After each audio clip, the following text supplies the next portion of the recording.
Go to 64 here. In this guide, I'll show you how you can gain some passive income by using NPC workers to gather materials for you.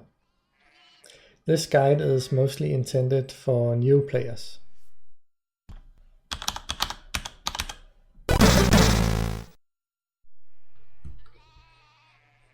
As you explore the map, you will find nodes like these ones. You can assign workers to these nodes to gather materials. For instance, on this node, it's possible to gather potatoes. In order to assign a worker to a node, you first have to invest in the node.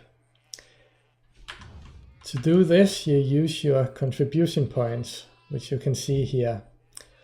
I have a total of 265 contribution points, and 26 of those are available. At the start of the game, you will only have a few contribution points available, but you can gain more by completing quests. For instance, if I complete this quest here, you can see that I will get 20 contribution experience from this quest. And this will increase the bar here, and when the bar is full, I get one more contribution point. Another way to gain contribution is by cooking. When you do cooking, you will get some byproducts, and one of them is this dish with poorly prepared ingredients. By turning this in at, for instance, Alejandro Farm, we can get some more contribution experience.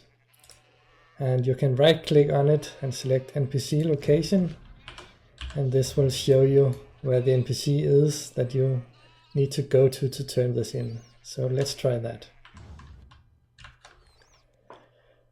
So now I'm at Alejandro Farm, and there's a beekeeper NPC here, so let's talk to him. And here you can see we can exchange these dishes for contribution points. And we'll turn in the maximum.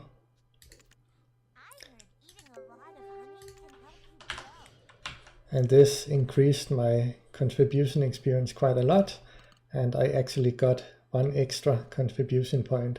So I now have a maximum of 266. In order to invest in a node, you have to go to the node manager of the node.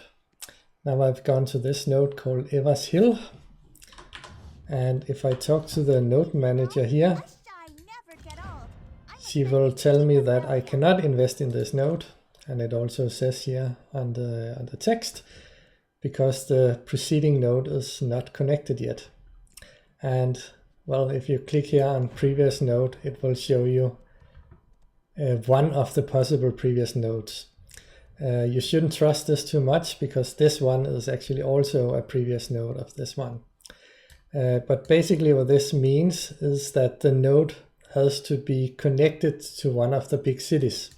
So for instance, we have Velia over here. So in order to connect this node, we need an unbroken connection to Velia. And that means that we have to invest in either this node or this node before we can invest in this one. So now I will go over here and invest in this node.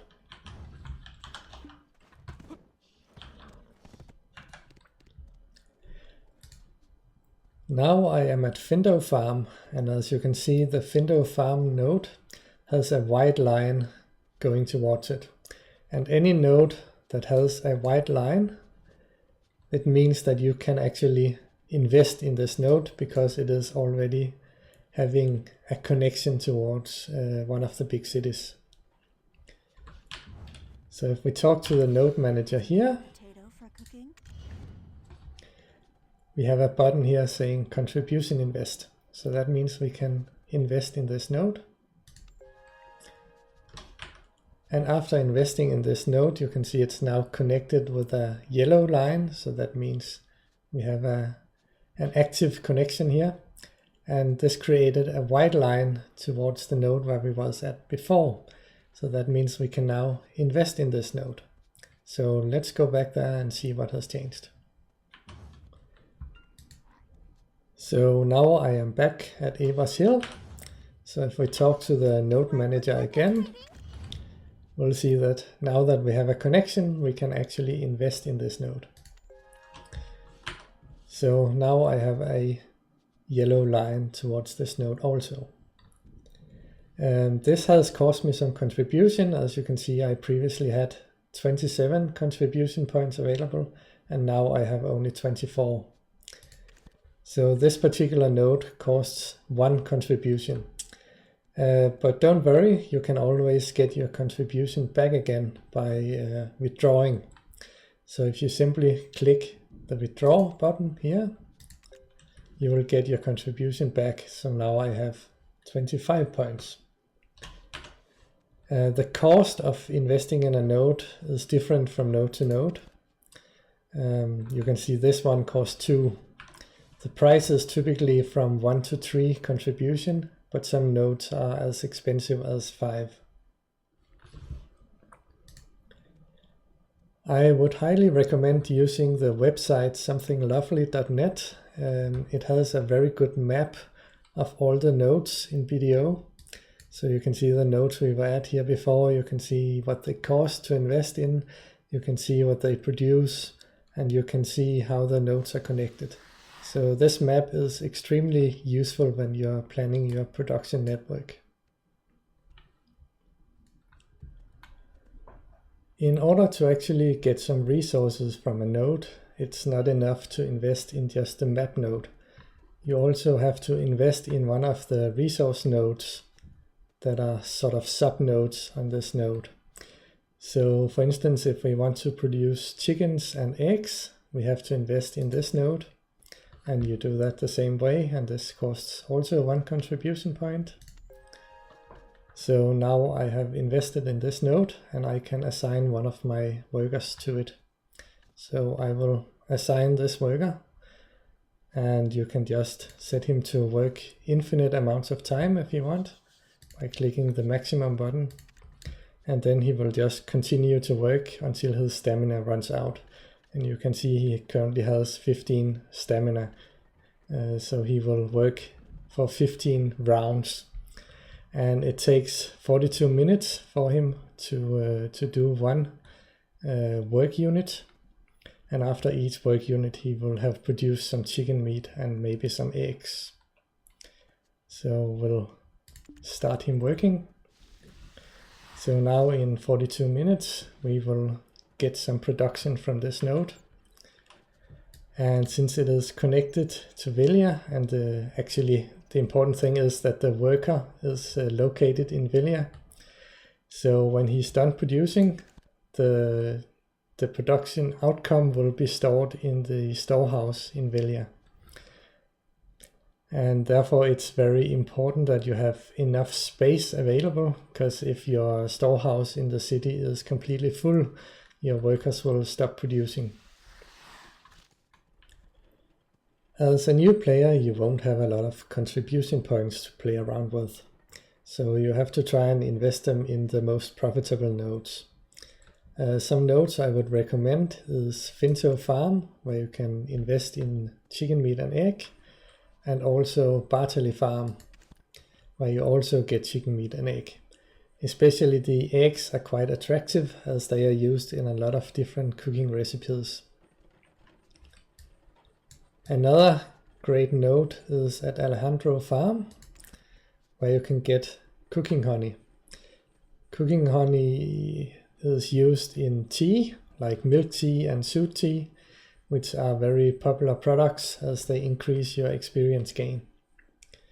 This is the only node with cooking honey, which makes it even more attractive. In order to invest in this node, you need either this node or this node, and I would recommend you take Lunch Farm Ruins, where you can also invest in this excavation. For this to become available, though, you need to complete a quest which is available from, I think it's this NPC. Now, I previously showed you how you assign a worker to work on a node, but how do you actually get workers? Well, when you do some of the newbie quests, you'll probably get a naive worker as a reward. but the naive worker is quite bad, so I would suggest you replace it as quick as possible. And to do that, you have to go to a work supervisor in one of the big cities. So here I'm in Velia at the work supervisor there. And we talk to him, and we have two options. The worker exchange here is workers that other people are selling. So this is like a market for workers. And here you can see workers that are for sale in all cities, not just this one. So for instance, this worker is in Port Ephyria. So you can see here if there are some good deals for workers that you want. But usually there's not. Right now, for instance, there are none available in Velia. So your other option is to use contract workers. And here it costs you energy to get a random worker offered. So for each time you try, it costs 5 energy. And here you will be offered a random worker. So here I got a green worker of the human race. So there are different races and different tiers of workers. So the worst ones are the naive workers. You should never get those. The slightly better ones are green. And the next level are blue, then yellow, and then the top ones are artisan workers, which are orange, and they are the best. Generally, you should try and get at least blue workers, because blue workers can be promoted all the way to artisan. As a new player, since you don't have a lot of energy to spend, it's okay to also go for a green worker to start with. But try to get better workers later on.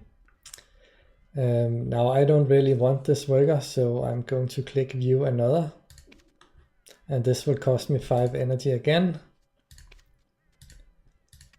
And this was a giant worker. Giant workers are generally considered the least attractive ones as they work very slowly. Goblin workers are better because they are the fastest workers. And the last type are human workers. Maybe we can get one. I'm quite unlucky today. Here's a human worker. Human workers have the highest luck. And luck is useful on nodes that have byproducts. So for instance, Lunch Farm Ruins here on the excavation. We have some byproducts called Trace of Savagery and Trace of Hunting. And the amount that you get of these is dependent on the worker's luck. So the higher the luck, the more of those you will get. And those are actually the most expensive products from this node, so you want to get a lot of those. So generally on this type of node, you should use human workers. While on a node like the honey node on Alejandro Farm, it's best to use a goblin worker. The goblin worker will produce the fastest, as he has the fastest work speed and also the fastest movement speed. So the time it takes him to go back and forth between the city and the work node is the lowest.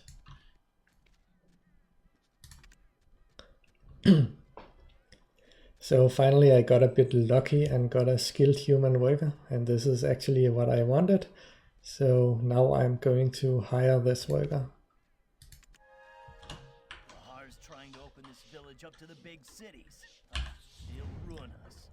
And now we can put our new worker to work, so I will make him work down here. So now here's our new worker who starts out at level 1.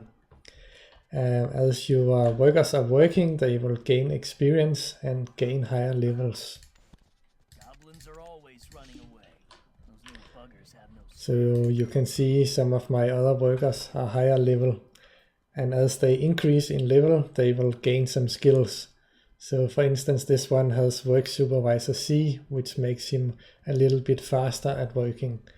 So as your workers level up, they will become better. You can also try to promote your workers. When they get to level 10 and level 20, they will get 1 promotion point. And then you can click this promote button here to try and promote them. And whether or not it succeeds is random, but if it does succeed, then they will be upgraded to the higher tier. So a skilled worker would be upgraded to a yellow professional worker if his promotion succeeds. If you fail 2 promotions, then your worker can no longer be promoted. So quite often, if you have a worker that you've tried to promote twice and he has failed twice, you probably want to fire that worker, get a new one, and try again. So optimally, you want to get them all up to artisan level. As a starting point, you can have 1 worker in each of the cities. But you can't get more by investing in lodgings. So in this city, you can see that I currently have 4 workers, and the maximum I can have is 4. So in order to increase this maximum, I need to buy a lodging in town. So if you click up here, you can filter on lodgings, and this will show you which houses are lodgings. So here there are only 3, and I have 2 of them already. So I'll get the last one here. And here I'll select lodging and then purchase. And after 1 minute, it will finish upgrading, and then I will have 1 more worker available. In this case, it's a level 2 lodging, so I can upgrade it twice, and that gives me a total of 2 worker slots. So now the lodging has finished upgrading, and you can see my maximum has now increased to 5, so I'm able to hire 1 more worker in this town. Every time your workers complete 1 work unit, they will lose 1 stamina. Their stamina is indicated by this yellow bar here. If it reaches 0, then the worker will stop working. So to keep him working, you need to recover his stamina. You do this by feeding him some food.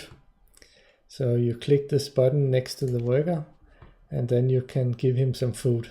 The best food to use is beer, because it's the cheapest in terms of how much stamina it recovers compared to its cost. The beer needs to be in your inventory, and then you just right click on the beer to recover stamina for this worker. You can also recover all your workers in one go by using recover all.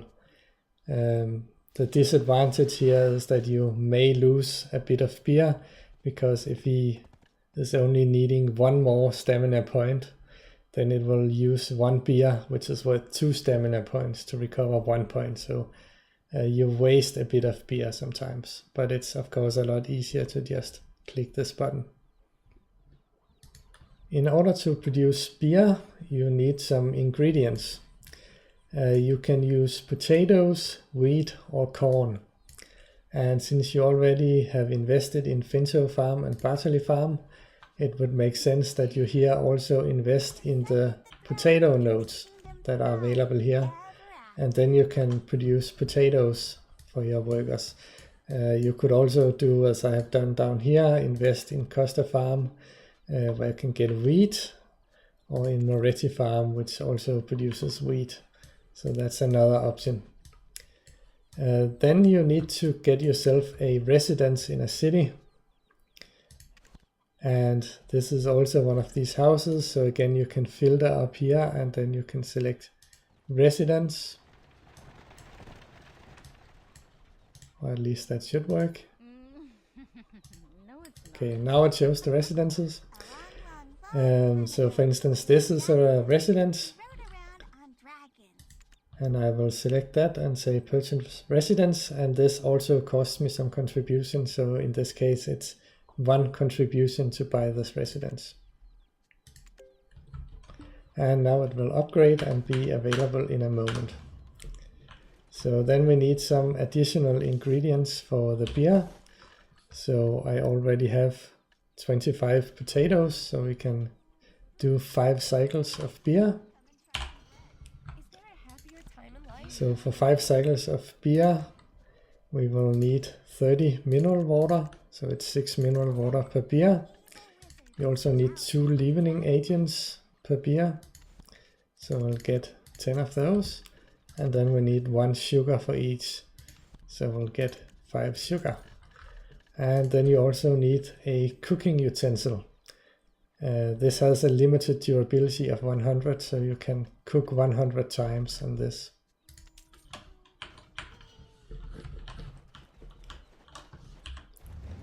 And let's see, my residence should be upgraded now, and it's just next door to the shop here.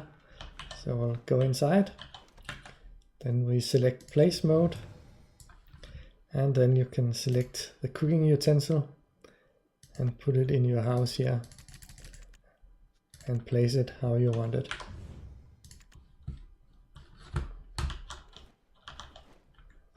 So now you just activate that, and I already have beer on my list here, so that makes it a little easier, but in this case I want to use potatoes.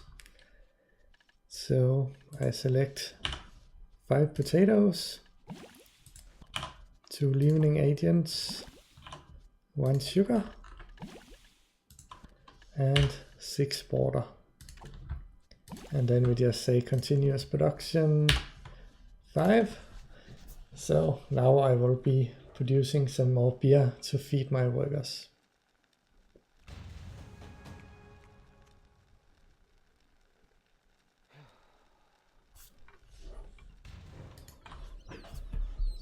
So that is the basics of node production. I hope this has been helpful. Thank you for watching.